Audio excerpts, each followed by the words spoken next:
Hey guys, welcome back to another video. If you're new to my channel, hi, my name is Miranda and I teach about anything and everything related to the trucking industry and how to navigate it. So if this is a topic that interests you, feel free to subscribe down below. Well, it's the end of the month and most of you already know that means that we are going to be looking at some numbers from our company. Now, this month is especially interesting because this month we started working with a flatbed. So in this video, you're going to see three comparisons. There's going to be the reefer, the dry van, and of course the flatbed. Now, the dry van and the flatbed are operated by my business partners. And the reefer numbers I'm going to show you are based on the operations of one of our team members. Now, just to level the playing field and to clarify the situation, what I did was I removed any payroll-related expenses from the reefer. So you will not see any payroll taxes, any workers' compensation insurance expenses, or any payroll in general. This will give us a better picture of what is going on in the market. Ready? Let's go! So as always, we're gonna start by looking at this chart right here, which gives us a breakdown of all the numbers. Now the difference here is that we're going to be looking at our flatbed operations instead of our friends' operations. As a reminder, the flatbed and the dry van are operated by my business partners, and this particular reefer is operated by one of our team members. I do not show the payroll numbers here just to even the playing field. All right, so let's take a look. So first we start off with the deadhead miles. Clearly the reefer had the least deadhead miles out of the three equipment types, and the flatbed had the most. The loaded miles, the most miles was driven by a flatbed, even though we did miss a couple of days, more than a couple. And the total miles, of course, are the highest for the flatbed and the lowest for the dry van. I'll explain why towards the end of the video. Next is gross income right here. Well, it's no surprise. We know that the flatbed is doing much better than the other two equipment types on the market right now. So even though I am new to this, I have never worked with a flatbed before, the flatbed made the highest amount of money.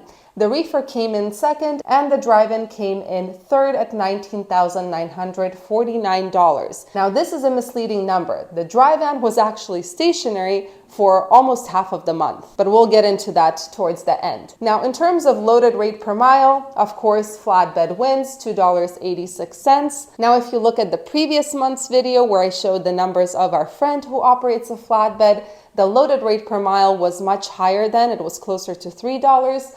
But I think that this is because I'm new to this. I don't know anything about flatbeds, so I'm just learning. Nevertheless, it came in at the highest loaded rate per mile, as well as the highest total rate per mile, including that deadhead. The reefer was on second place and the dry van was on third place. Now let's take a look at the expenses. Now in terms of insurance, something you need to know, our flatbed and all of our reefers are under our original company. The dry van is under our second company, the baby company.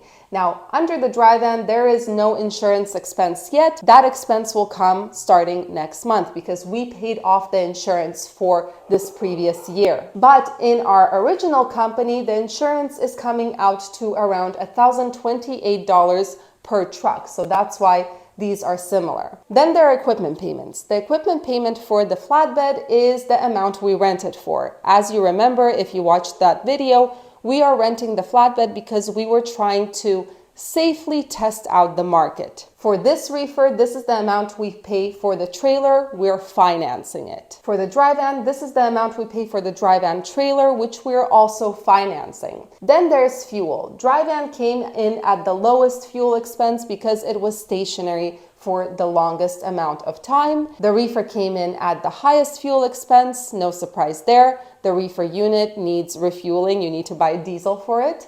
And the flatbed came in at $9,000, somewhere in the middle. Then there are scales, ELD payments. There's no ELD payment for the dry van because we actually bought it out. Then of course, no surprise here, tools under flatbed. Those are all those strapping and securement tools that we had to buy in order to be able to properly secure the loads. So that's why this is such a high expense. Hopefully this is a one-time expense or at least a rare expense. Hopefully nothing breaks, nothing tears. We shall see. Then there are taxes. There were no taxes this month for any of the trucks. Other expenses include things like tolls and washes and all of that.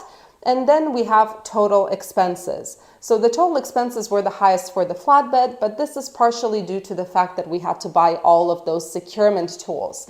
The second highest was for the reefer. Again, it does not include payroll or workers' compensation insurance or our taxes as the employer.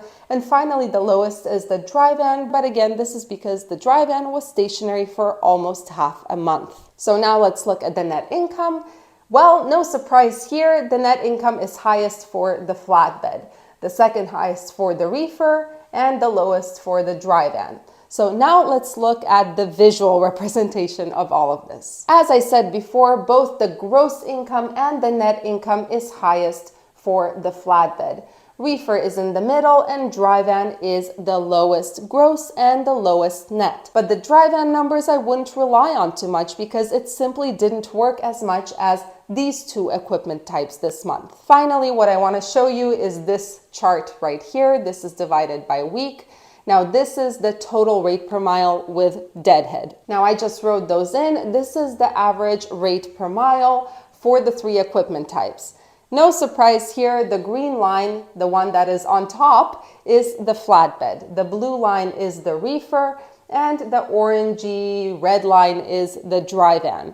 So what you can see is there was a point where the dry van was outperforming the reefer. My question is, what would the numbers actually look like if the dry van had worked as much as the other two equipment types? But basically from this, we can see that the flatbed is still winning in terms of the rate per mile. Now that we have looked at the numbers, it is time to start looking at what my subjective view of this month was. So let's start with the flatbed. As some of you know, this is my first ever time working with the flatbed, and what I quickly realized is knowing the market in theory is not helpful at all. There were multiple times where I got my guy into an area that looked excellent on the market maps, but when we got there, it ended up being a pretty horrible place to be. Another thing is we missed a good chunk in the beginning of the month because we were in the process of actually taking possession of the trailer and, of course, buying all the tools necessary in order to secure all of that cargo. And then to top it off, we missed 5 days between November 23rd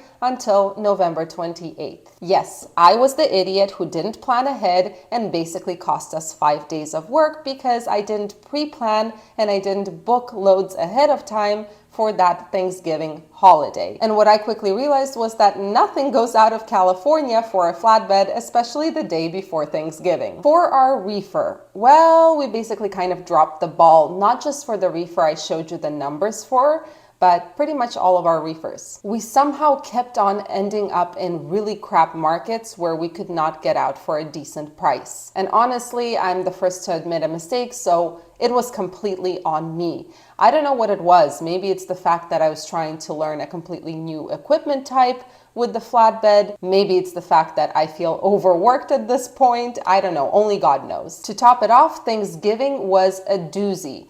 Getting a load to run through Thanksgiving was not hard, but the thing is the transit times were absolutely ridiculous. They were too long. The pickup and delivery times were insane. So because of that, we as a company lost some money, and of course one of our team members lost a lot of mileage potential. That's why it's so important to pre-plan for those holidays to make sure you have a longer load to take you through holidays like Thanksgiving, Christmas, New Year's, and so on. I'm telling you, I dropped the ball this month. Finally, the dry van. Now, the dry van was stationary for pretty much half of the month because my business partner was taking some time off. So I was pretty surprised at how well this equipment performed considering the minimal working days. The rates per mile have increased from what I see for the dry van. On top of it, we did not lose a single working day, and pretty much this was the easiest equipment to work with out of the three. I don't know what it was, but finally the dry van gods have smiled our way for a change. What else can I say about this month? Well, I'm sure you hear a lot about how fuel is going down, diesel prices are going down.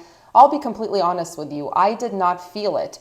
Of course, there are some areas that are significantly cheaper than they were in the beginning of October, for example, but they didn't make such a big difference. In general, I feel like November was definitely not an amazing month, but not because there was a lack of opportunity. I dropped the ball several times throughout the month. I made stupid mistakes that I never make. I was basically trying to navigate the flatbed market, learn something new while running 2 trucking companies, and I have a feeling that work finally caught up with me. I think that December will prove to be a much better month, not only because we're getting closer to the end of the year. I do not expect a huge peak season, but I do expect some rates to increase. But mostly it's because I learned from my mistakes and I am not planning on repeating the mistakes I made this month. Now, you probably are wondering what types of mistakes I made. Well, they were stupid ones. Number one, there was a moment where I did not take into consideration hours of service at all.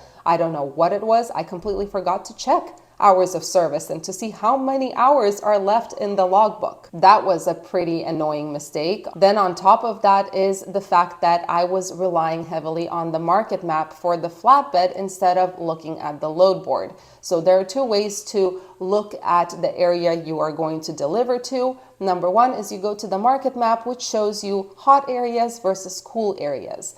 The thing is, the market map is not foolproof. And the reason is because it just looks at how many DAT trucks are posted versus how many DAT loads are posted. So for example, if you were to look at Montana about 2 weeks ago for a flatbed, it would have been bright red. It looked like a hot market. But this is because there were like 5 loads and no trucks there. So this was probably my biggest mistake, is that I did not, when searching for loads, I did not type in the place we were going to deliver to see what kind of loads are coming out. So yeah, we lost a ton of money on the flatbed because of that. And finally, the other mistake is the fact that I did not pre-plan for the holidays for the most part. I was hoping to grab a stress sale the day before, and that did not work out well. Anyway, guys, I hope you enjoyed this video. I hope there were some takeaways for you guys. But one of the biggest things I want you to pay attention to, because the Christmas holidays are coming up, make sure to grab a long load for your team members or for yourself to cover all of those days, because otherwise you will get stuck for a few days like we did on Thanksgiving. And that's just not a good place to be. Anyway, I'll see you guys in the next video.